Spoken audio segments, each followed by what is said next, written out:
今日繼續同大家講講中醫養生嘅4個關鍵點，就係飲食、運動、睡眠、清治。主要就講講呢4個要點之間有乜聯繫，跟住就講講我哋一個要點樣做。呢4個要點之間好明顯係存在住好密切嘅關係嘅，就好似飲食同埋運動。假如你平時食嗰啲嘢係唔係好健康嘅，包括係啲高鹽、高油、高糖嗰啲食物，你係完全可以通過運動加快自己嘅新陳代謝，將佢代謝出去嘅。而喺睡眠方面，當我哋經過一晚好高質量嘅睡眠，我哋成個人嘅精神狀態都會好啲，情志即係心情都會好啲，成個人胃口亦都好啲，能量亦都足啲。所以好多頂級嘅運動員，佢哋心理素質非常之高。而心理素質高嘅體現就係，佢無論面對咩重大嘅比賽，佢前一晚都可以瞓得好好，所以佢第二日先至能夠發揮出佢嘅最好嘅水平。而第4點清治就係呢4點裏邊最重要嘅，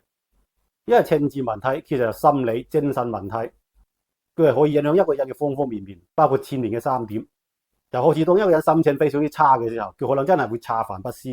好似傷心、緊張、焦慮，抑或你啲心理或者情緒問題嚴重嘅時候，唔單止會影響短時間嘅胃口，仲會直接改變人嘅消化功能。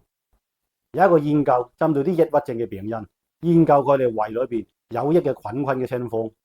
結果發現佢哋呢啲有益嘅菌群都比一般人要少嘅，所以佢哋都係比較瘦嘅。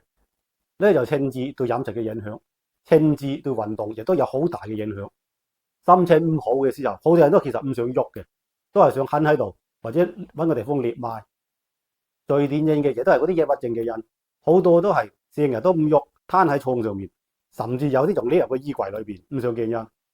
而相反，嗰啲積極去運動嗰啲人，基本上佢係唔會有咩抑鬱啊、焦慮啊或者係其他啲心理情緒嘅問題嘅。